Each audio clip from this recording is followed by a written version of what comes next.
ആലു ഇമ്രാനിലെ 18-ാമത്തെ വാക്യം വരെയാണ് നമ്മൾ കഴിഞ്ഞ ക്ലാസ്സിൽ പറഞ്ഞത്.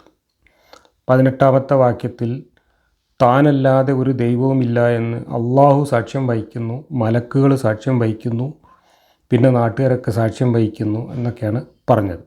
അള്ളാഹു അല്ലാതെ വേറെ ദൈവമില്ല എന്നതിന് അള്ളാഹുവാണ് സാക്ഷ്യം വഹിക്കുന്നതെങ്കിൽ നമുക്ക് അംഗീകരിക്കാം. പക്ഷേ അള്ളാഹു സാക്ഷ്യം വഹിക്കുന്നു എന്ന് പറഞ്ഞത് മുഹമ്മദാണ്, മലക്കുകൾ സാക്ഷ്യം വഹിക്കുന്നു എന്ന് പറഞ്ഞതും മുഹമ്മദാണ്, നാട്ടുകാർ സാക്ഷ്യം വഹിക്കുന്നു എന്ന് പറഞ്ഞതും മുഹമ്മദാണ്. ആകെ മൊത്തം കള്ളസാക്ഷ്യമാണ്. ഇനി ദൈവം ഉണ്ട് എന്ന് സമ്മതിച്ചാൽ തന്നെ അത് അള്ളാഹുവാണ് എന്നതിന് മുഹമ്മദ് പറഞ്ഞ ബടായിക്കപ്പുറം ലോകത്തൊരു തെളിവുമില്ല. ഇനി ദൈവമുണ്ട് എന്ന് വന്നാൽ തന്നെ അത് അള്ളാഹു മാത്രമാണ് ദൈവം, അല്ലെങ്കിൽ ഒരു പടച്ചവനേ ഉള്ളൂ എന്നതിനും യാതൊരു തെളിവും ദൃഷ്ടാന്തവും ഈ ലോകത്തും പ്രപഞ്ചത്തിലും എവിടെയില്ല. അള്ളാഹുവിൻ്റെ പേരിൽ ഖുർആനിൽ അള്ളാഹു മാത്രമാണ് ദൈവം എന്നതിനൊരു ന്യായം പറയുന്നത് കേട്ടാൽ ഏത് കൊച്ചുകുട്ടികളും ചിരിച്ച് മണ്ണ് കപ്പിപ്പോവും. വേറെ ദൈവങ്ങളുണ്ടായിരുന്നെങ്കിൽ ഞങ്ങൾ തല്ലുകൂടുമായിരുന്നു, ഞങ്ങൾ ഉണ്ടാക്കിയതും കൊണ്ട് ഞങ്ങൾ പിടിയും വലിയും കൂടി പോകും, ആകെ അലുക്കുൽ താക്കുമായിരുന്നു എന്നൊക്കെയുള്ള കൊച്ചുകുട്ടികൾ പോലും പറയാൻ അറക്കുന്ന തരത്തിലുള്ള വിഡ്ഢിത്തമാണ് ഖുർആനിൽ അള്ളാഹുവിൻ്റെ പേരിൽ മുഹമ്മദ് എഴുതി വച്ചിരിക്കുന്നത്. കാരണം അത്രയും ചിന്താപരമായി പാപ്പരായിരുന്നു മുഹമ്മദ്. അതുകൊണ്ട് തന്നെ മുഹമ്മദിൻ്റെ അള്ളാഹുവും ഒരു പാപ്പരായ ദൈവമായിരുന്നു. സാമാന്യ ബുദ്ധി ഉണ്ടെങ്കിൽ നിങ്ങൾ ആലോചിച്ചാൽ മതി, ഒരു ദൈവം ഇനി അങ്ങനെ മനസ്സിലുണ്ടെങ്കിൽ തന്നെ അത് സ്വന്തം സൃഷ്ടികളോട് പറയുമോ? ഞങ്ങൾ രണ്ടാളുണ്ടെങ്കിൽ ഞങ്ങൾ തമ്മിൽ തല്ലൂടും എന്നൊക്കെ ഒരു ദൈവം പറയുമോ? എന്തൊരു വഷളത്തരാണ് എഴുതി വച്ചിട്ടുള്ളത്. ഇതാണ് പോലും അള്ളാഹു എന്ന ഒരു ദൈവമേ ഉള്ളൂ എന്നതിൻ്റെ അള്ളാഹുവിന് പറയാനുള്ള ന്യായം. വേറെ ദൈവങ്ങൾ, 2 ദൈവങ്ങളുണ്ടായാൽ തല്ലൂടുന്നു. 10,000 ദൈവങ്ങളുണ്ടായാലും തല്ലൂടേണ്ട ആവശ്യമൊന്നുമില്ല. 10,000 മനുഷ്യർ ഇന്ന് വലിയ വലിയ പ്രോജക്റ്റുകളൊക്കെ ഏറ്റെടുത്ത് ചെയ്യുന്നത് പരസ്പരം സഹകരിച്ചുകൊണ്ടാണ്.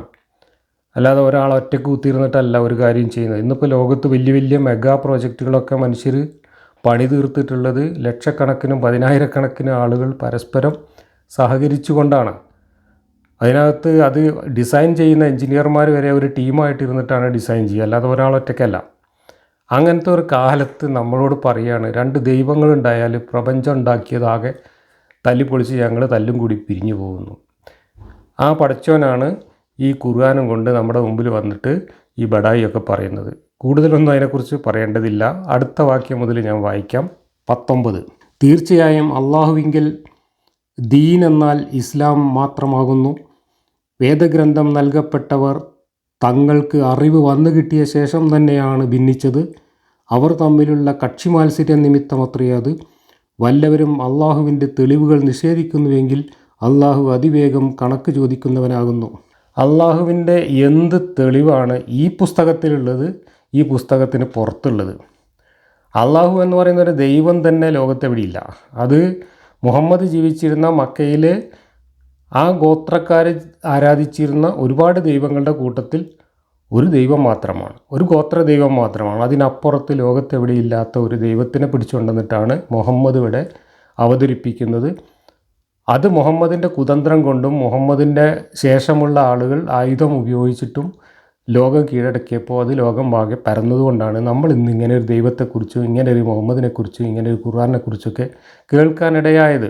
അതല്ലായിരുന്നെങ്കിൽ മുഹമ്മദ് ഈ പ്രബോധനം കൊണ്ട് മക്കയിൽ അടങ്ങി ഒതുങ്ങി ഇരുന്നിരുന്നെങ്കിൽ ലോകത്താരും ഇങ്ങനെ ഒരു മതമുള്ളതായിട്ടോ ഇങ്ങനെ ഒരു ദൈവം ഉള്ളതായിട്ടോ അറിയുമായിരുന്നില്ല. ഇത് ലോകത്തിൻ്റെ ചരിത്രം അങ്ങനെയാണ്. ഇത് ഇസ്ലാമിൻ്റെ മാത്രം കഥയല്ല. ക്രിസ്തു മതവും ലോകത്ത് വ്യാപിച്ചത് കൊളോണിയലിസത്തിൻ്റെ ഭാഗമായിട്ടാണ്, സാമ്രാജ്യത്വത്തിൻ്റെ ഭാഗമായിട്ട്. റോമ സാമ്രാജ്യത്തിൻ്റെ അധിപന്മാരായിരുന്ന ചക്രവർത്തിമാർ ക്രിസ്തുമതം സ്വീകരിക്കുകയും അവർ ഔദ്യോഗിക മതമായിട്ടത് പ്രഖ്യാപിക്കുകയും ആ മതം അവർ ചെല്ലുന്നിടത്തൊക്കെ അടിച്ചേൽപ്പിക്കുകയും ചെയ്തുകൊണ്ടാണ് ക്രിസ്തുമതം വ്യാപിച്ചത്. അതേപോലെ തന്നെ മുഹമ്മദും അധിനിവേശങ്ങളിലൂടെ ലോകം പിടിച്ചടക്കിയപ്പോൾ അവിടെയെല്ലാം കൊണ്ടുപോയിട്ട് നിർബന്ധിച്ച് അടിച്ചേൽപ്പിച്ചതുകൊണ്ടാണ് ഈ ഒരു പൊട്ടക്കഥ ലോകത്തിൻ്റെ ഒരു വലിയ മതമായിട്ട് വികസിച്ചത്. അതല്ലാതെ ഈ മതത്തിനകത്ത് അങ്ങനെ ലോകം മുഴുവൻ പരക്കാൻ മാത്രമുള്ള യാതൊരു ദാർശനിക മൂല്യവുമില്ല എന്നാണ് ഈ ഖുർആൻ വായിച്ചാൽ ഏതൊരു സാമാന്യ ബുദ്ധിയുള്ളവർക്കും മനസ്സിലാവുക. ഇവിടെ അള്ളാഹുവിങ്കിൽ ദീൻ ഇസ്ലാം മാത്രമാകുന്നു എന്ന് ഈ പറയുന്നത് ജൂതന്മാരോടും ക്രിസ്ത്യാനികളോടുമാണ്. എന്നാൽ ജൂതന്മാരോട് തന്നെ മുഹമ്മദ് ഇതേ ഖുർആനിൽ ഇതിനു മുമ്പ് ഏത് മതം വിശ്വസിച്ചാലും ജൂതരായാലും ക്രിസ്ത്യാനികളായാലും ദൈവത്തിലും അന്ത്യദിനത്തിലും വിശ്വസിക്കുകയും സൽക്കർമ്മങ്ങൾ ചെയ്യുകയും ചെയ്താൽ അവർക്കൊക്കെ മോക്ഷം കിട്ടും, അവർ ജൂതരോ ക്രിസ്ത്യാനികളോ ആരായാലും ശരി എന്ന് ആയത്തിറക്കിയതും ഇതേ ഖുർആനിലാണ്. അതും ജൂതന്മാരെ ഉദ്ദേശിച്ച് തന്നെയാണ് ഇറക്കിയത്. ഇതും ജൂതന്മാരെ ഉദ്ദേശിച്ചാണ് ഇറക്കിയത്. ഇസ്ലാം അല്ലാത്ത ഒരു മതവും സ്വീകാര്യമല്ല എന്ന അത് അപ്പറഞ്ഞതിന് നേരെ വിരുദ്ധമായിട്ടുള്ള ഈ കാര്യവും ജൂതന്മാരെ ഉദ്ദേശിച്ചാണ് പറഞ്ഞത്. ഇതിൻ്റെ രണ്ടിൻ്റെ സന്ദർഭം നോക്കിയാൽ നമുക്കറിയാം ആ വൈരുദ്ധ്യം എന്തുകൊണ്ട് വന്നു എന്ന്. മറ്റേതിൻ്റെ സന്ദർഭം ഞാൻ പലതവണ വിശദീകരിച്ചിട്ടുള്ളതാണ്. സൽമാനുൽ ഫാരിസ് എന്ന് പറയുന്ന മുഹമ്മദിൻ്റെ ഏറ്റവും അടുത്ത അനുയായി ജൂതന്മാരുമായിട്ടുണ്ടായിരുന്ന സൗഹൃദം കാരണം അവർ നല്ല മനുഷ്യരാണ് എന്ന് അനുഭവിച്ചറിഞ്ഞ അയാൾ മുഹമ്മദിനോട് വന്നിട്ട് അവരെക്കുറിച്ച് ഇങ്ങനെ നല്ല കാര്യങ്ങൾ പറയുകയും അവർ നരകത്തിലാണെന്ന് മുഹമ്മദ് പറഞ്ഞപ്പോൾ കണ്ണീരൊഴുക്കുകയും ചെയ്തു. അത് കണ്ടപ്പോൾ മുഹമ്മദിന് മനസ്സലിഞ്ഞു ഈ സൽമാനുൽ ഫാരിസിനെ തൽക്കാലം ആശ്വസിപ്പിക്കാൻ വേണ്ടി പറഞ്ഞതായിരുന്നു ജൂതനാവട്ടെ ക്രിസ്ത്യാനിയാവട്ടെ നല്ല മനുഷ്യന്മാരൊക്കെ സ്വർഗത്തിൽ പോകും എന്ന ആ വാക്യം. എന്നാൽ അതേ മുഹമ്മദ് അതേ ജൂതന്മാരെക്കുറിച്ചാണ് ഇപ്പോൾ ഈ പറയുന്നത്. അവർ നരകത്തിൽ പോകും, അവർക്ക് ഒരു രക്ഷയും കിട്ടില്ല, അള്ളാഹുവിൻ്റെ അടുത്ത് സ്വീകാര്യമായ ഒരേ ഒരു ദീന് ഇസ്ലാമാണ് എന്ന ഈ വാദം. ഇതിനെ സാമാന്യവൽക്കരിച്ചുകൊണ്ട് ഈ ഖുർആൻ വാക്യത്തെ ന്യായീകരിക്കുകയും വ്യാഖ്യാനിക്കുകയും ചെയ്ത 21-ാം നൂറ്റാണ്ടിലെ മതപണ്ഡിതന്മാർ പോലും എന്താണ് പറയുന്നത് എന്ന് നമ്മൾ പരിശോധിച്ചാൽ ഈ കാലത്ത് ഒരിക്കലും പറയാൻ പാടില്ലാത്ത മനുഷ്യവിരുദ്ധമായ കാര്യങ്ങളാണ് ഇവരൊക്കെ എഴുതി വച്ചിട്ടുള്ളതെന്നും പറഞ്ഞിട്ടുള്ളത് എന്നും വിശദീകരിച്ചിട്ടുള്ളത് എന്നും കാണാം. ഇവിടെ അള്ളാഹുവിങ്കൽ സ്വീകാര്യമായ ദീൻ ഇസ്ലാം മാത്രമാണ് എന്നിടത്ത് ദീൻ എന്താണ് എന്നതിനെ സംബന്ധിച്ച് ഓരോ വിഭാഗക്കാരും ഓരോ പണ്ഡിതന്മാരും വ്യത്യസ്തമായ നിലപാടുകളാണ് സ്വീകരിച്ചിട്ടുള്ളത്. മൗദൂദി ദീൻ എന്ന് പറഞ്ഞാൽ ഭരണകൂടം എന്നൊക്കെയാണ് അർത്ഥം പറഞ്ഞിട്ടുള്ളത്. മൗദൂദിയുടെ വ്യാഖ്യാനം നോക്കുക. അള്ളാഹുവിങ്കൽ മനുഷ്യന് ഒരേ ഒരു ജീവിത വ്യവസ്ഥിതി മാത്രമാണ് ശരിയും ന്യായവുമായിട്ടുള്ളത്.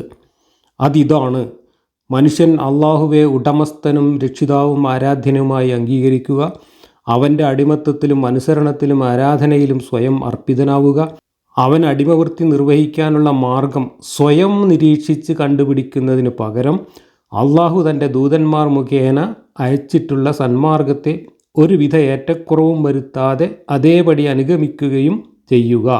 ഇതുമാത്രമാണ് ശരിയും യുക്തവുമായിട്ടുള്ളത്.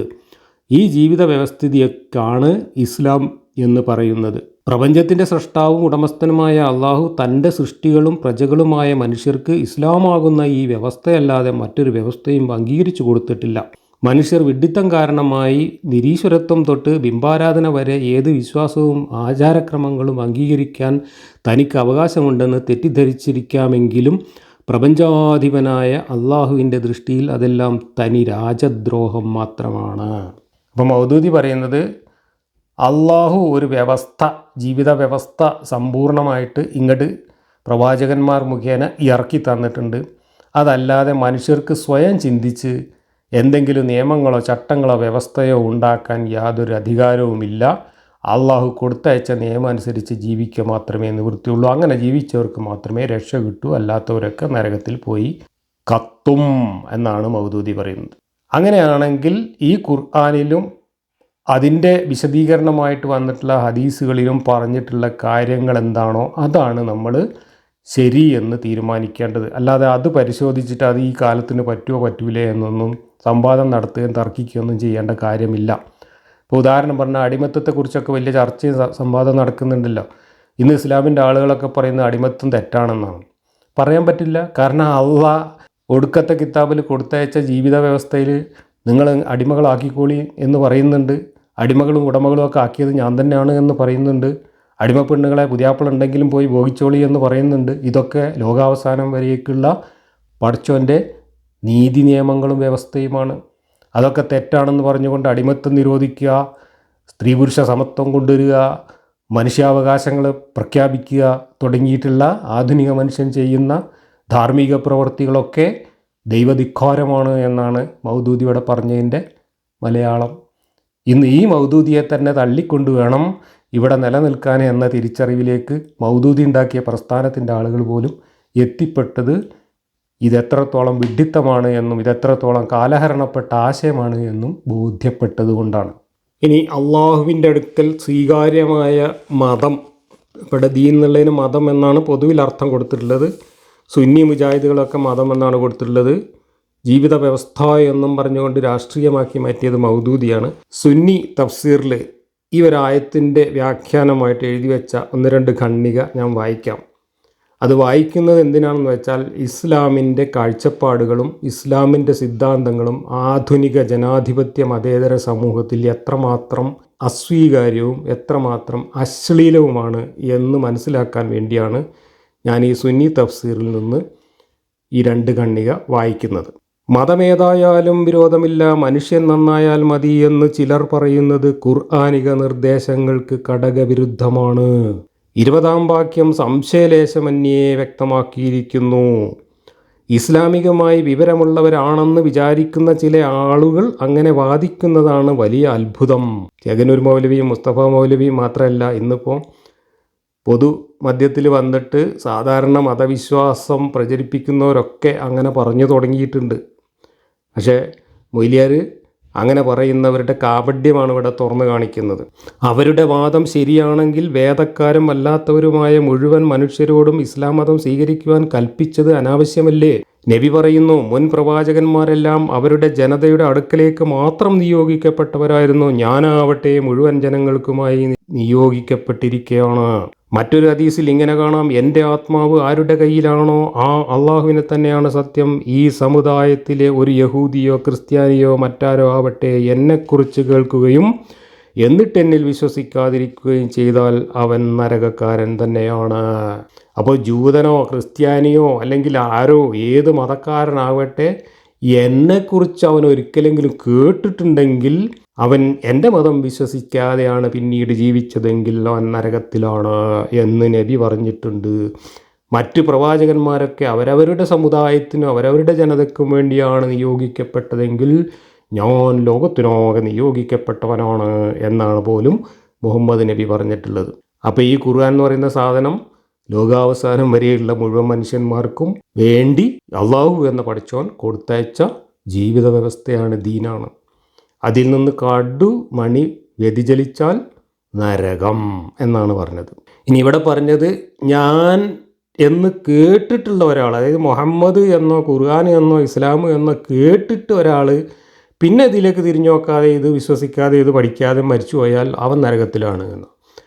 അങ്ങനെയാണ് ഈ മുസ്ലിം സമൂഹമേ എനിക്ക് നിങ്ങളോട് പറയാനുള്ളത്, നിങ്ങൾ ഈ ലോകത്തുള്ള മുഴുവൻ മനുഷ്യന്മാരെയും നരകത്തിൽ നിന്ന് രക്ഷിക്കാൻ ആഗ്രഹിക്കുന്നുവെങ്കിൽ, നിങ്ങളിൽ അല്പമെങ്കിലും നന്മയുണ്ടെങ്കിൽ നിങ്ങൾ ഈ സാധനം പൂട്ടിവെച്ച് മിണ്ടാതിരിക്കുക എന്നതാണ് മനുഷ്യരാശിയോട് ചെയ്യാവുന്ന ഏറ്റവും വലിയ നന്മ.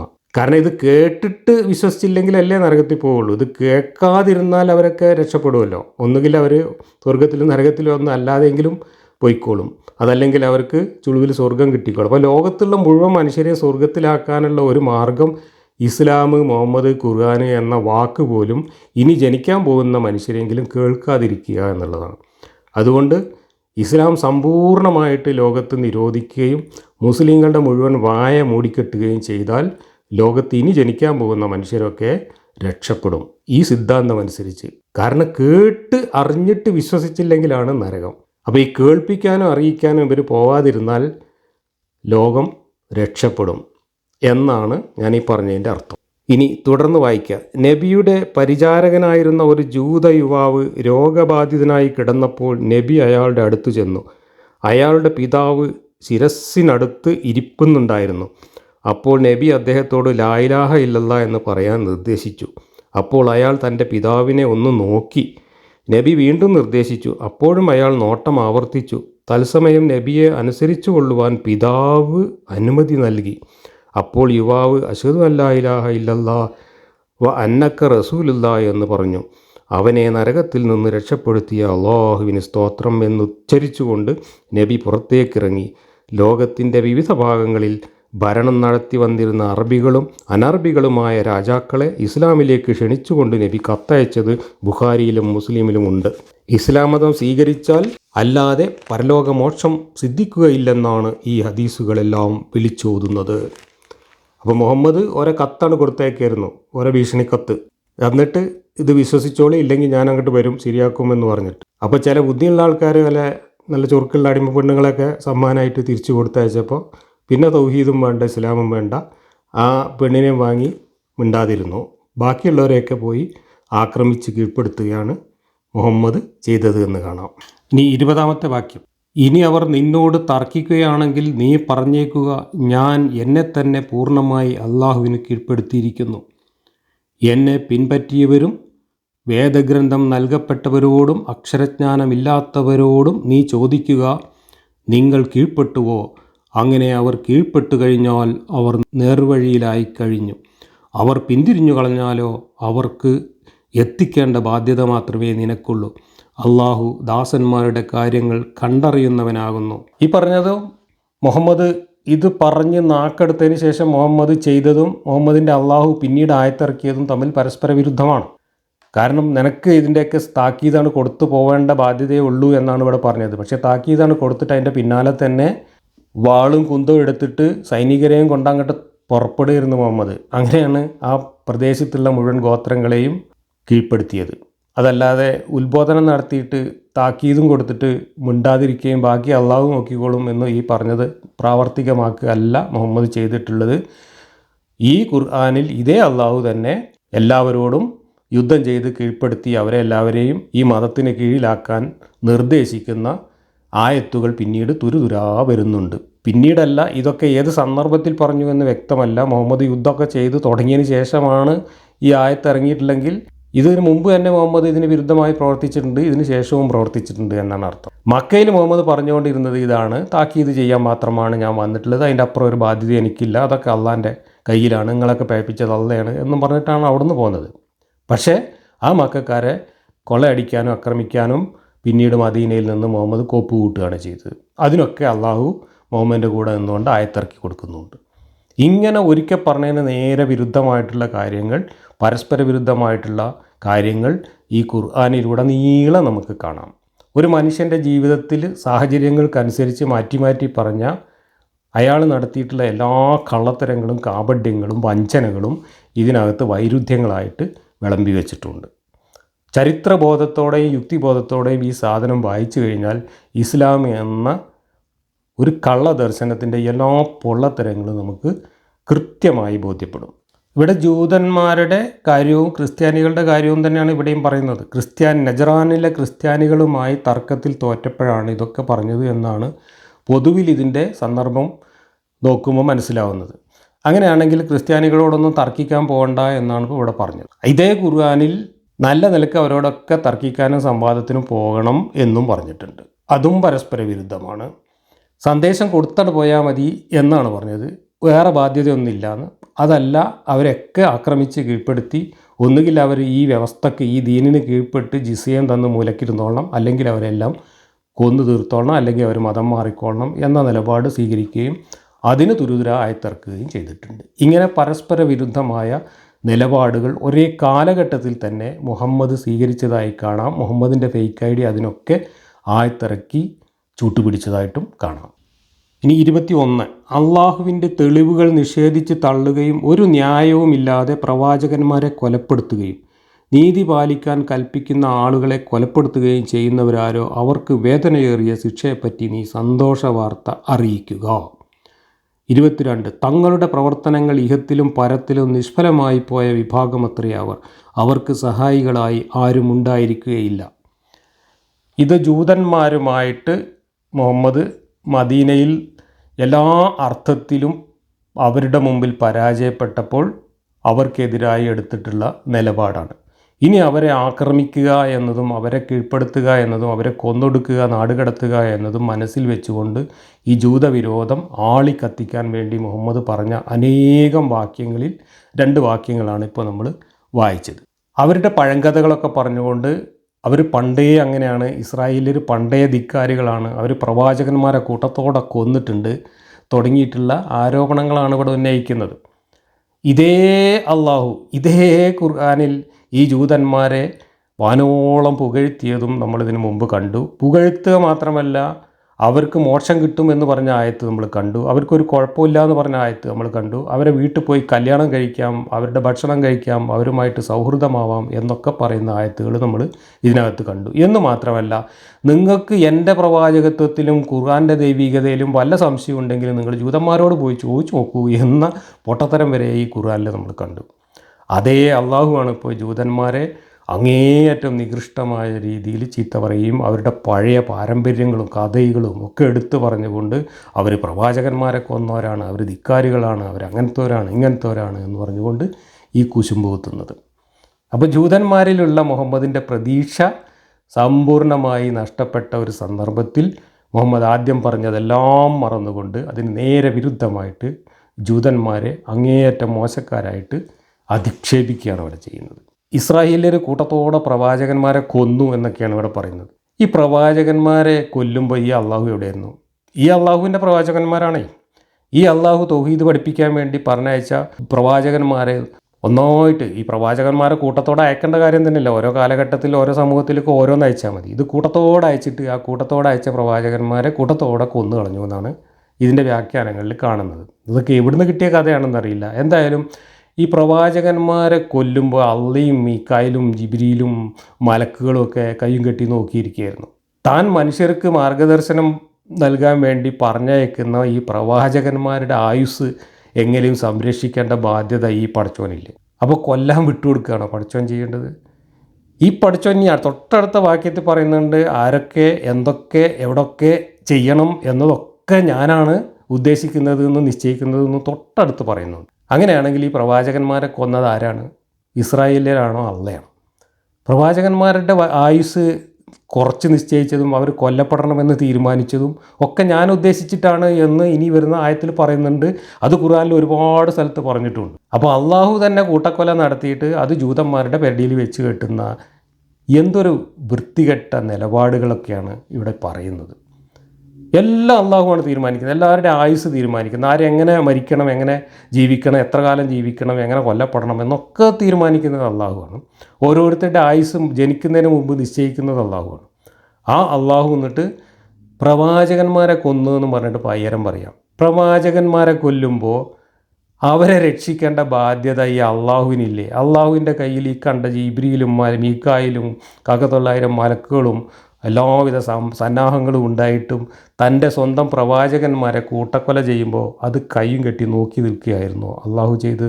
എന്നിട്ട് ആ അള്ളാഹുവിന് കൊലപാതകത്തിൻ്റെ ഉത്തരവാദിത്തം മറ്റുള്ളവരുടെ പെരടിയിൽ വെച്ച് കെട്ടിയിട്ട് ചീത്ത പറയാൻ എന്ത് അർഹതയാണുള്ളത്? ഇത് ഞാൻ പറയുന്നതല്ല, ഖുർആൻ തന്നെ പറയുന്നതാണ്. അള്ളാഹു തന്നെയാണ് ഇതൊക്കെ ചെയ്യുന്നത്. അള്ളാഹുവിൻ്റെ ഉദ്ദേശമനുസരിച്ച് മാത്രമേ ലോകത്തെല്ലാം നടക്കുകയുള്ളൂ. പ്രത്യേകിച്ച് മനുഷ്യരുടെ മരണവും മനുഷ്യരുടെ ആയുസ് ഇതൊക്കെ അള്ളാഹുവിൻ്റെ പൂർണ്ണ നിശ്ചയമനുസരിച്ച് നിയന്ത്രണത്തിലുള്ളതാണ്. അപ്പോൾ പ്രവാചകന്മാർ എത്ര കാലം ജീവിക്കണം, എങ്ങനെ കൊല്ലപ്പെടണം എന്നുള്ളതൊക്കെ ആര് നിശ്ചയിച്ചതാണ്? അള്ളാഹു നിശ്ചയിച്ചതാണ്. എന്നിട്ട് ആ അള്ളാഹു ജൂതന്മാരെ കുറ്റം പറയാൻ വേണ്ടിയിട്ട് അവരെ കൊലയാളികൾ എന്ന് പറഞ്ഞിട്ട് അധിക്ഷേപിക്കുന്നു. 23. വേദഗ്രന്ഥത്തിൽ നിന്ന് ഒരു പങ്ക് നൽകപ്പെട്ട ഒരു വിഭാഗത്തെപ്പറ്റി നീ അറിഞ്ഞില്ലേ? അവർക്കിടയിൽ തീർപ്പ് കൽപ്പിക്കുവാനായി അള്ളാഹുവിൻ്റെ ഗ്രന്ഥത്തിലേക്ക് അവർ വിളിക്കപ്പെടുന്നു. എന്നിട്ടിതാ അവരിൽ ഒരു കക്ഷി അവഗണിച്ചുകൊണ്ട് പിന്തിരിഞ്ഞു കളയുന്നു. ഇവിടെ അള്ളാഹുവിൻ്റെ ഗ്രന്ഥത്തിലേക്ക് വിളിച്ചു എന്ന് പറയുന്നത് ഖുർആനിലേക്കാണോ അതോ ഈ തൗറാത്തിലേക്ക്, ജൂതന്മാരുടെ തൗറാത്തിലേക്കാണോ എന്ന കാര്യമൊക്കെ പണ്ഡിതന്മാരും വ്യാഖ്യാതാക്കളും തർക്കിക്കുന്നുണ്ട്. കാരണം ഇതിൻ്റെ സന്ദർഭം അങ്ങനെയാണ് പറയുന്നത്. ഇവിടെ മുഹമ്മദ് ജൂതന്മാരുടെ അവർ കൂടി നിൽക്കുന്ന ഒരു സ്ഥലത്തേക്ക് മുഹമ്മദ് അങ്ങോട്ട് കയറി ചെന്നിട്ട് അവരെ ഇസ്ലാം മതത്തിലേക്ക് ക്ഷണിച്ചു. അപ്പോൾ ജൂതന്മാർ ഏത് മതത്തിലേക്കാണ് ഞങ്ങൾ വരേണ്ടത് എന്ന് ചോദിച്ചു. അപ്പോൾ മുഹമ്മദ് പറഞ്ഞ് ഇബ്രാഹിം നബീൻ്റെ മതത്തിലേക്കാണ് വരേണ്ടത് എന്ന് പറഞ്ഞു. അപ്പോൾ ഇബ്രാഹിം നബീൻ്റെ മതം ജൂതമതമാണ്, ഞങ്ങൾ ആ മതത്തിൽ തന്നെയാണുള്ളത് എന്ന് അവർ ഉത്തരം പറഞ്ഞു. അപ്പോൾ ഇബ്രാഹിം നബീൻ്റെ മതം ജൂതമതമല്ല, ഇബ്രാഹിം നബീൻ്റെ മതം ഇസ്ലാം മതമാണ് എന്ന് പറഞ്ഞുകൊണ്ട് അവരോട് മുഹമ്മദ് കയർത്തു എന്നൊക്കെയാണ് ഇതിൻ്റെ സന്ദർഭം പറയുന്നത്. അവരുടെ റബ്ബിമാരും അവരുടെ പുരോഹിതന്മാരും വന്ന് പറഞ്ഞപ്പോൾ മുഹമ്മദ് അതൊന്നും പറ്റില്ല, ഞങ്ങൾ തൗറാത്ത് കൊണ്ടുവരിക എന്ന് പറഞ്ഞു. അപ്പോൾ അവർ തൗറാത്ത് കൊണ്ടുവരാൻ വിസമ്മതിച്ചു. അപ്പോഴാണ് ഈ ആയത്തിറങ്ങിയത് എന്നൊക്കെയാണ് സന്ദർഭമായിട്ട് പറയുന്നത്. അങ്ങനെ ജൂതന്മാർ തൗറാത്ത് കൊണ്ടുവരാൻ വിസമ്മതിച്ചെങ്കിൽ ആ സമയത്ത് ഒരു തൗറാത്തിൻ്റെ കോപ്പി അപ്പം എടുത്തു കൊടുക്കേണ്ട അള്ളാഹു എന്തെല്ലാം അത്ഭുതകരമായ കഴിവുള്ള ആളാണ്. അള്ളാഹു മൂസാ നബിക്ക് തൗറാത്ത് നേരിട്ട് കൊണ്ടു കൊടുത്ത ആളല്ലേ. അപ്പോൾ അതിൻ്റെ ഒരു കോപ്പി എടുത്തിട്ട് ഇതാണ് ഒറിജിനൽ തൗറാത്ത് എന്ന് പറഞ്ഞിട്ട് മുഹമ്മദിൻ്റെ കയ്യിൽ കൊടുക്കണ്ടേ? ക്രിസ്ത്യാനികൾ ബൈബിളിൽ തൗറാത്തും പഴയ നിയമം പുതിയ നിയമം കൂടെ ചേർത്ത് വെച്ചിട്ടാണ് ബൈബിൾ കൊണ്ടു നടക്കുന്നത്. മുഹമ്മദിന് എന്തേ ഈ തൗറാത്തും കൂടെ ഖുർആൻ്റെ കൂടെ വെച്ചിട്ട് പ്രചരിപ്പിക്കാൻ കഴിഞ്ഞില്ല? ഒറിജിനൽ തൗറാത്തിൽ ജൂതന്മാർ വേണ്ടാത്തരം കാട്ടിയിട്ടുണ്ട് എന്നും തിരുത്തിയിട്ടുണ്ട് എന്നുള്ള മുഹമ്മദും അള്ളാഹുവും വാദിക്കുന്നത്. അങ്ങനെയാണെങ്കിൽ ആ തിരുത്തുന്നതിന് മുമ്പുള്ള ഒറിജിനൽ തൗറാത്ത് ഇന്നതാണ് എന്ന് പറഞ്ഞുകൊണ്ട് അതിൻ്റെ ഒരു കോപ്പി അള്ളാഹു മുഹമ്മദിന് കൊടുക്കണ്ടേ? ജൂതന്മാർ കൊണ്ടുവന്ന് കൊടുത്തില്ല എന്ന് പറഞ്ഞിട്ട് ഓലെ ചീത്ത പറഞ്ഞാൽ മതിയോ? അപ്പോൾ അള്ളാഹുവിന് ഇതൊന്നും മര്യാദക്ക് കൊണ്ടുപോകണം എന്നുള്ള യാതൊരു താല്പര്യവും ഉണ്ടായിരുന്നില്ല. അള്ളാഹു ഒരു പുസ്തകവും സംരക്ഷിച്ചില്ല. 1,24,000 പ്രവാചകന്മാരെ കിതാബും കൊണ്ടുവന്നിട്ട് ഒരു കിതാബിൻ്റെ ഒരു പേജ് പോലും സംരക്ഷിക്കാത്ത ആളാണ് അള്ളാഹു. ആ അള്ളാഹു പിന്നീട് ഈ കുത്തിത്തിരിപ്പ് മുഴുവൻ ഉണ്ടാക്കിയിട്ട് മനുഷ്യരെ തമ്മിലടിപ്പിക്കുന്നത് ഈ അള്ളാഹുവാണ്. അള്ളാഹു കൊടുത്തയച്ച കിതാബ് എന്ന് പറയുന്നത് ആകെപ്പോൾ തൗറാത്ത് ഇഞ്ചീൽ എന്നൊക്കെ പറഞ്ഞിട്ട് 3-4 ഇതിനകത്ത് പേരും അഡ്രസ്സും ഉള്ളത്. ആ പേരും അഡ്രസ്സും ഉള്ള കിതാബിൻ്റെ ആൾക്കാരൊക്കെ വേറെ വേറെ മതങ്ങളായിട്ട് ഇന്ന് ലോകത്ത് നിലനിൽക്കുന്നു. അവർ തമ്മിലടിച്ച് കോടിക്കണക്കിന് ആളുകൾ ചത്തതിൻ്റെ ചരിത്രമാണ് കുരിശ് യുദ്ധങ്ങളുടെയും ഒക്കെ ചരിത്രം. എന്നിട്ടും ആകാശത്തിൻ്റെ മുകളിൽ ഒളിച്ചിരുന്നിട്ട് ഒറിജിനൽ കിതാബ് ഇന്നതാണ്, ഒറിജിനൽ പഠിച്ചവൻ ഇന്നതാണ് എന്ന് ഈ 3 കൂട്ടരെ അല്ലെങ്കിൽ എല്ലാവരെയും ബോധ്യപ്പെടുത്തുന്ന ഒരു ദൃഷ്ടാന്തവും തെളിവും കൊണ്ട് അള്ളാഹു രംഗത്ത് വരുന്നില്ല. എന്നിട്ട് ഈ മാതിരി കുത്തിത്തിരിപ്പുകൾ മുഴുവൻ ഉണ്ടാക്കി മനുഷ്യരെ മതത്തിൻ്റെ പേരിൽ തമ്മിലടിപ്പിക്കുകയാണ് അള്ളാഹു ചെയ്തുകൊണ്ടിരിക്കുന്നത്. ലോകാവസാനം വരെ മനുഷ്യർ മതത്തിൻ്റെ പേരിൽ, ഒരു പടച്ചോൻ്റെ പേരിൽ തന്നെ തമ്മിലടിക്കുന്ന, മനുഷ്യരെ നോക്കി രസിക്കുന്ന ഒരു ക്രൂര വിനോദക്കാരനായ ഒരു മനോരോഗിയാണ് ഞാൻ നീതിമാനാണേ എന്ന് വിളിച്ചു പറയുന്ന ഈ ദൈവം.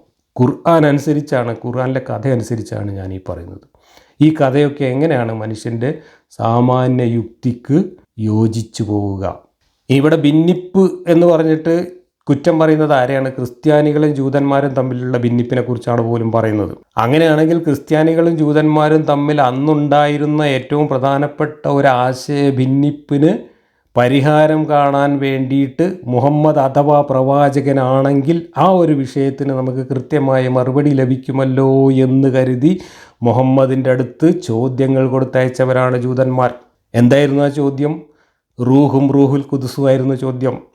റൂഹുൽ ഖുദ്സും എന്നതിനെ സംബന്ധിച്ചും പ്രവാചകനും പ്രവാചകനല്ലാത്ത ആളുകളും തമ്മിലുള്ള വ്യത്യാസത്തെക്കുറിച്ചൊക്കെ ആയിരുന്നു ജൂതന്മാരും ക്രിസ്ത്യാനികളും തമ്മിലുണ്ടായിരുന്ന തർക്കം. അപ്പോൾ ആ തർക്കത്തിന് തീർപ്പ് കൽപ്പിക്കണമെങ്കിൽ ഈ റൂഹ് എന്താണ്, റൂഹുൽ ഖുദ്സ് എന്താണ്, ഒരു പ്രവാചകന് ലഭിക്കുന്ന കാര്യം എന്താണ്, പ്രവാചകന്മാരെ ദൈവം എങ്ങനെയാണ് സപ്പോർട്ട് ചെയ്യുന്നത് എന്നതിനെക്കുറിച്ചൊക്കെയുള്ള കാര്യങ്ങളായിരുന്നു അറിയേണ്ടിയിരുന്നത്. അത് സംബന്ധിച്ചായിരുന്നു ജൂതന്മാരും ക്രിസ്ത്യാനികളും തമ്മിൽ തർക്കം. ഇതൊക്കെ ഞാൻ മുമ്പ് ചില ക്ലാസ്സുകളിൽ വിശദമായിട്ട് പറഞ്ഞിട്ടുണ്ട്, ചില വീഡിയോകളിൽ പറഞ്ഞിട്ടുണ്ട്. ആ തർക്കത്തിന് പരിഹാരം കാണാൻ വേണ്ടിയിട്ടാണ് ഒരു ക്വസ്റ്റ്യനെയറും കൊണ്ട്, ഒരു ചോദ്യാവലിയും കൊണ്ട് ജൂതന്മാർ മക്കയിലേക്ക് മുഹമ്മദിൻ്റെ അടുത്തേക്ക് കൊടുത്തയച്ചത്. ആ റൂഹ് എന്താണ് എന്ന് ചോദിച്ചപ്പോൾ മുഹമ്മദ് അതിന് ഉത്തരം പറഞ്ഞത് എന്താണ്? മുഹമ്മദിൻ്റെ അള്ളാഹു എന്താണ് ഉത്തരം പറഞ്ഞത്? ജൂതരും ക്രിസ്ത്യാനികളും തമ്മിലുള്ള തർക്കം തീർക്കുമാർ ഇതിന് കൃത്യമായ ഉത്തരം മുഹമ്മദിൽ നിന്ന് കിട്ടിയാൽ മുഹമ്മദിൻ്റെ പ്രവാചകത്വം അംഗീകരിച്ചുകൊണ്ട് ഇസ്ലാമാകാം എന്ന് തീരുമാനിച്ചിട്ടാണ് ജൂതന്മാർ ചോദ്യം കൊടുത്തയച്ചത്. ആ ചോദ്യത്തിന് മുഹമ്മദ് പറഞ്ഞ ഉത്തരം എന്താണ്? റൂഹിനെക്കുറിച്ച് അവരതാ ചോദിക്കുന്നു, പറഞ്ഞാളാ അതിനെപ്പറ്റി ഇക്കൊന്നും അറിയില്ല, അതൊക്കെ അള്ളാഹ്ക്കേ അറിയുള്ളൂ എന്ന് അള്ളയാണ് പറഞ്ഞു മുഹമ്മദിൻ്റെ തൊള്ളയിൽ കൂടെ. അള്ളാഹ്ക്കേ അറിയുള്ളൂ, എനിക്കറിയില്ല എന്ന് പറഞ്ഞാളാ എന്ന് അള്ള പറയേണ്ട കാര്യമുണ്ടോ? അള്ളാഹ്ക്ക് അറിയെങ്കിൽ അള്ളാഹ് അതാണ്ട് പറഞ്ഞാൽ പോരെ. അപ്പോൾ മുഹമ്മദിന് അറിയില്ല എന്നുള്ളത് മുഹമ്മദ് അങ്ങോട്ട് പറഞ്ഞ് അവിടെ മുഹമ്മദ് അള്ളാഹിനെ പൊട്ടനാക്കി.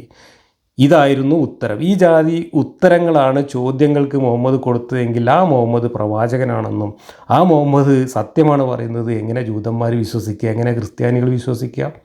അപ്പോൾ ക്രിസ്ത്യാനികളും ജൂതന്മാരും തമ്മിലുള്ള ആശയതർക്കത്തിന് പരിഹാരമുണ്ടാക്കാൻ വേണ്ടി മുഹമ്മദിനോട് ചോദ്യം ചോദിച്ചപ്പോൾ ആ ചോദ്യത്തിന് മുഹമ്മദ് ബാലിശമായി ബബ്ബബ അടിച്ച് നാണം കെടുകയാണ് ചെയ്തത്. ആ മുഹമ്മദിനെ പിന്നെ ജൂതന്മാർ പ്രവാചകനായിട്ട് അംഗീകരിക്കുമോ? ഇതാണ് നമ്മൾ ചോദിക്കുന്ന ചോദ്യം. അവരും ചോദിച്ച ചോദ്യം അത് തന്നെയായിരുന്നു. ഈ ആയത്തിറങ്ങിയതിൻ്റെ സന്ദർഭം ഇങ്ങനെയാണ് വാഹിദിയുടെ തഫ്സീറിൽ കൊടുത്തിട്ടുണ്ട്. There is a difference opinion about this verse's occasion of revelation. As Suddi said, when the prophet called the Jews to embrace Islam, Al-Nu'man ibn Auf said to him, "Come, O Muhammad, and let the rabbis judge between us." He said, "Let the scripture of Allah be judge between us." They said, "No, let the rabbis judge." And so Allah revealed this verse. അപ്പോൾ മുഹമ്മദ് പോയിട്ട് ജൂതന്മാരോട് നിങ്ങൾ ഇസ്ലാം സ്വീകരിക്കണം എന്ന് പറഞ്ഞു. അപ്പോൾ ഈ കാര്യത്തിൽ ഞങ്ങളുടെ റബ്ബികൾ, ഞങ്ങളുടെ പുരോഹിതന്മാർ തീരുമാനിക്കും എന്ന് പറഞ്ഞിട്ട് അവർ പുരോഹിതന്മാരെ വിളിക്കാൻ ശ്രമിച്ചു. അപ്പോൾ മുഹമ്മദ് പുരോഹിതന്മാർ വേണ്ട, നിങ്ങൾ തൗറാത്ത് കൊണ്ടുവരിയെന്ന് പറഞ്ഞു. അപ്പോൾ മതം പഠിച്ചിട്ടില്ലാത്ത സാധാരണക്കാരടുത്ത് പോയിട്ട് അവരെ പറ്റിക്കാനാണ് മുഹമ്മദ് ശ്രമിച്ചത്. അപ്പോൾ അവർ വിവരമുള്ള റബ്ബികളെ വിളിക്കാൻ ശ്രമിച്ചപ്പോൾ മുഹമ്മദ് റബ്ബികൾ വരണ്ട, നിങ്ങൾ തൗറാത്തും കൊണ്ടുവരി എന്ന് പറഞ്ഞു. അപ്പോൾ അവരത് സമ്മതിച്ചില്ല. ആ സമയത്ത് മുഹമ്മദ് ഇറക്കിയ ആയത്താണ് ഇത് എന്നാണ് പറഞ്ഞത്. എങ്ങനെയുണ്ട് മുഹമ്മദിൻ്റെ സൂത്രം? അപ്പോൾ റബ്ബികളാകുമ്പോൾ അവർ തൗറാത്തും ഇഞ്ചിയിലും കാര്യങ്ങളൊക്കെ പഠിച്ച ആൾക്കാരാണ്. പഠിച്ച ആൾക്കാരോട് മുഹമ്മദ് തർക്കിക്കാൻ പോയാൽ എന്താവും അവസ്ഥ എന്നുള്ളത് മുഹമ്മദിന് മുൻ അനുഭവങ്ങളുടെ അടിസ്ഥാനത്തിൽ അറിയാം. അതുകൊണ്ട് മുഹമ്മദ് റബ്ബികൾ വേണ്ട, പുരോഹിതന്മാർ വേണ്ട, നിങ്ങൾ ആ കിതാബും കൊണ്ടുവരികയെന്ന് പറഞ്ഞു. അപ്പോൾ ആ കിതാബ് എന്താണെന്ന് അറിയാത്ത സാധാരണക്കാരുടെ മുമ്പിൽ അവരെ പറ്റിക്കാമെന്നായിരുന്നു മുഹമ്മദ് ഉദ്ദേശിച്ചത്. അത് നടക്കില്ല എന്ന് കണ്ടപ്പോൾ മുഹമ്മദ് ആയത്തിറക്കി അവരെ ചീത്ത പറഞ്ഞതാണ് ഇത് എന്നാണ് വാഹിദിയുടെ തഫ്സീറിൽ സന്ദർഭമായി പറയുന്നത്. Ibn Abbas said, the messenger of Allah entered in on a group of Jews in a Jewish place of study and called them to Allah. Nauman ibn Amr and al Harith ibn Zaid said to him, O Muhammad, which religion are you on? He said, the religion of Abraham. They said, but Abraham was a Jew. The messenger of Allah said, in that case, let us go to the Torah and let it judge between us. They refused, and Allah revealed this verse. അത് same സംഭവമാണ്, കുറച്ച് വ്യത്യസ്തമായിട്ട് Ibn Abbas report ചെയ്തതാണ്. ജൂതന്മാരുടെ ഒരു study ക്ലാസ്സിൻ്റെ ഒരു പഠിച്ചുകൊണ്ടിരിക്കുന്ന സ്ഥലത്ത് പോയിട്ട് മുഹമ്മദ് അവരെ അള്ളാഹിൻ്റെ കാര്യം പറഞ്ഞ് ഇസ്ലാമിലേക്ക് ക്ഷണിച്ചു. അപ്പോൾ അവർ ഏതാണ് എൻ്റെ മതം എന്ന് ചോദിച്ചു. അപ്പോൾ ഇബ്രാഹിമിൻ്റെ മതമാണെന്ന് പറഞ്ഞു. ഇബ്രാഹിം ജൂതനാണല്ലോ എന്ന് പറഞ്ഞ്, അപ്പോൾ എന്നാൽ പിന്നെ നിങ്ങൾ തൗറാത്ത് കൊണ്ടുവരികയെന്ന് പറഞ്ഞ്. അപ്പോൾ അവർ തൗറാത്ത് കൊണ്ടുവന്നില്ല. അന്നേരം ഈ ആയത്തിറങ്ങി എന്നും പറഞ്ഞിട്ടാണ് ഇവിടെ പറയുന്നത്.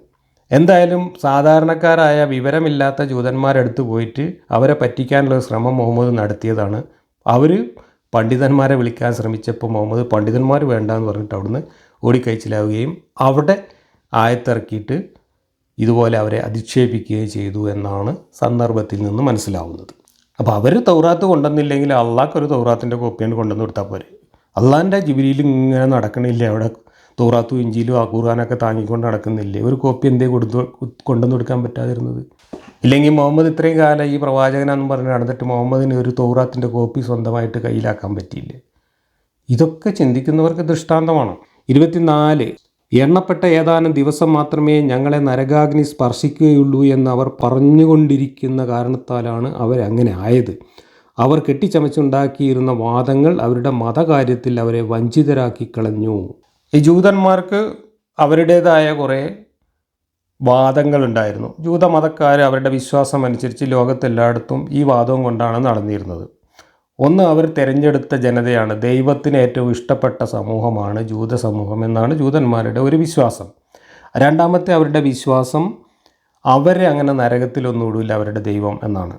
അവരെ മാക്സിമം നരകത്തിലിട്ടാലും 40 ദിവസം അല്ലെങ്കിൽ ഒരാഴ്ച അത്രയും നരകത്തിലിടുകയുള്ളൂ എന്നുള്ള. ഈ 40 ദിവസത്തിൻ്റെ കണക്കെന്താ വെച്ചാൽ അവർ പണ്ട് 40 ദിവസമാണ് പശുക്കുട്ടീനെ ആരാധിച്ചത് എന്നത്, സിർക്ക് ചെയ്തത് എന്നതിൻ്റെ പേരിലാണ് ആ 40 ദിവസം ശിക്ഷിക്കും എന്നവർ വിചാരിക്കുന്നത്.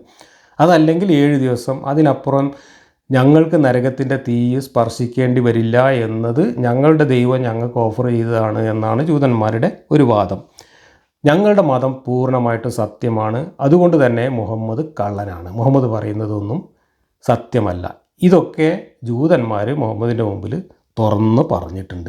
അത് തുറന്ന് പറഞ്ഞതിനെക്കുറിച്ചാണ് മുഹമ്മദ് അള്ളാഹിൻ്റെ പേരിൽ ഈ പയ്യാരം പറയുന്നത്. എണ്ണപ്പെട്ട ഏതാനും ദിവസം മാത്രമേ ഞങ്ങൾ നരകാഗ്നി സ്പർശിക്കുകയുള്ളൂ എന്നവർ പറഞ്ഞുകൊണ്ടിരിക്കുന്ന കാരണത്താലാണ് അവരങ്ങനെ ആയത്.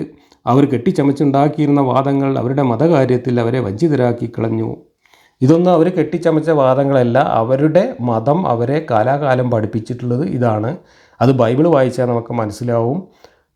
പ്രത്യേകം തിരഞ്ഞെടുക്കപ്പെട്ട ജനതയാണ് അവരെന്നും അവരെ അവരുടെ ദൈവമായ യഹോവ അവിടുന്ന് ബാബിലോണിയിൽ നിന്ന് കൂട്ടിക്കൊണ്ടുവന്ന് ഈജിപ്തിൽ നിന്നൊക്കെ കൂട്ടിക്കൊണ്ടുവന്ന് ഇസ്രായേൽ എന്ന് പറയുന്ന സ്ഥലത്ത് തേനും പാലും ഒഴുകുന്ന അവരുടെ വാഗ്ദത്ത ഭൂമിയിൽ കൊണ്ടാക്കി സംരക്ഷിക്കുമെന്നും ആ വാഗ്ദത്ത ഭൂമിയിൽ എന്നും അവരെ ഈ ദൈവം സംരക്ഷിക്കുമെന്നും ഈ ദൈവവും അവരും തമ്മിലൊരു കരാറുണ്ടെന്നും ദൈവത്തിനെ മാത്രം ആരാധിച്ചുകൊണ്ടിരുന്നാൽ അവർക്ക് എല്ലാവിധ ഐശ്വര്യവും ഈ ലോകത്ത് തന്നെ കൊടുക്കുമെന്നൊക്കെ പറയുന്ന കാര്യങ്ങൾ അവരുടെ വിശ്വാസത്തിൻ്റെ അടിസ്ഥാന കാര്യങ്ങളാണ്, അവരുടെ വേദഗ്രന്ഥത്തിലുള്ള കാര്യങ്ങളാണ്. അതല്ലാതെ അവർ കെട്ടിച്ചമച്ചതൊന്നുമല്ല.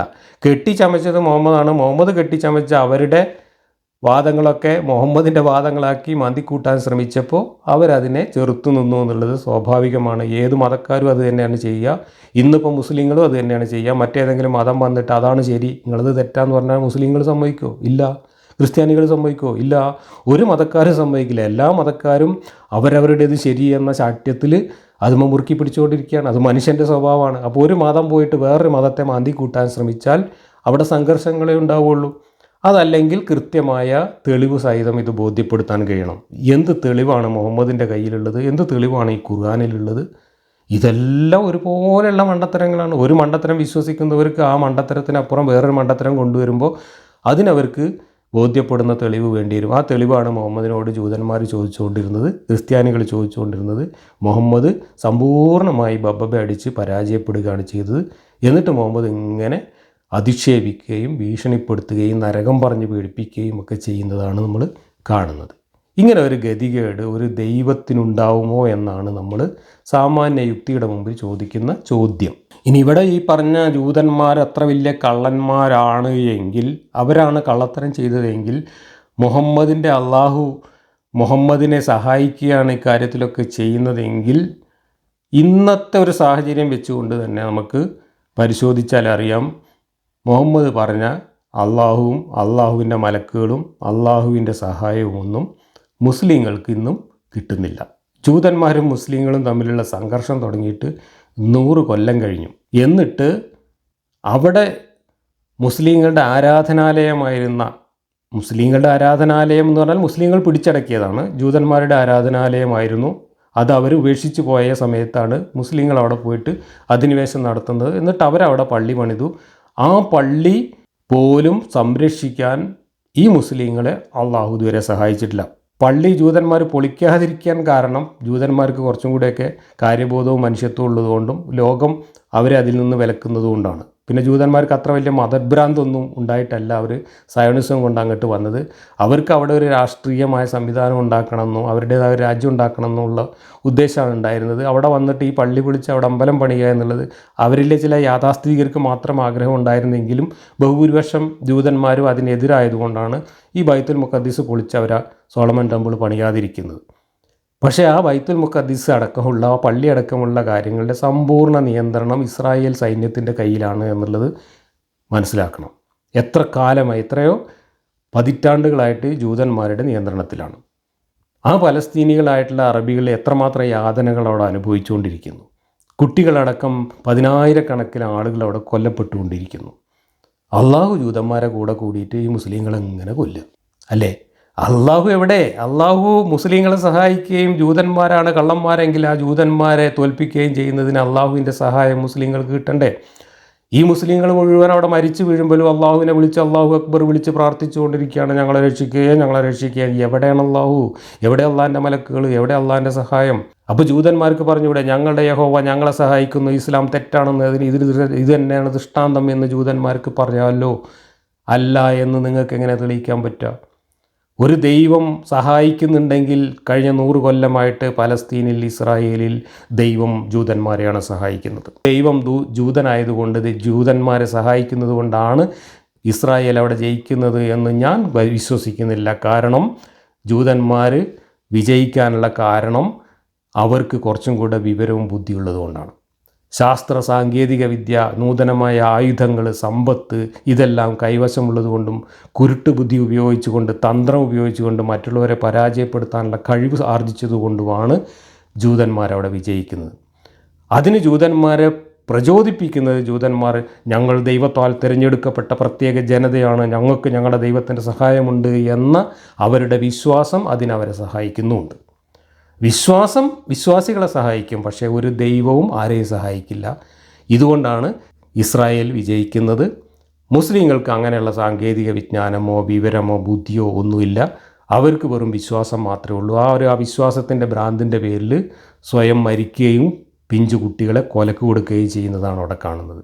ബുദ്ധി ഉള്ളതുകൊണ്ടാണ് ജൂതന്മാർ ജയിക്കുന്നത്, ബുദ്ധി ഇല്ലാത്തതുകൊണ്ടാണ് അവിടെ പലസ്തീനികളും അറബികളും തോൽക്കുന്നത്. അല്ലാതെ ദൈവം അറബികളുടെ പക്ഷത്തുമില്ല, ഇസ്രായേലിൻ്റെ പക്ഷത്തുമില്ല. ഇനി ജയിക്കുന്നവരുടെ പക്ഷത്ത് ദൈവത്തിൻ്റെ സഹായമുണ്ട് എന്നാണ് ഇസ്ലാമിൻ്റെ വാദമെങ്കിൽ ജൂതന്മാരുടെ ദൈവമുണ്ട് എന്നും ആ ദൈവം ജൂതന്മാരെ സഹായിക്കുന്നുണ്ട് എന്നും മുസ്ലിങ്ങൾക്ക് ദൈവമില്ല എന്നും ആ ദൈവം മിഥ്യയാണ് എന്നതിൻ്റെയും ദൃഷ്ടാന്തമായിട്ട് ഇസ്രായേലിൻ്റെ ചരിത്രത്തെ, പലസ്തീനിൻ്റെ ചരിത്രത്തെ കൂടി നിങ്ങൾ എടുക്കേണ്ടി വരും. അതെടുക്കാൻ പറ്റുമോ മുസ്ലിങ്ങൾക്ക്? അപ്പോൾ നമുക്ക് ചുറ്റുമുള്ള ഈ ലോകത്ത് നമ്മൾ കാണുന്ന ദൃഷ്ടാന്തങ്ങളൊന്നും ഈ പറയുന്ന ഒരു മതകഥയും ശരിയാണ് എന്ന് തെളിയിക്കുന്നില്ല.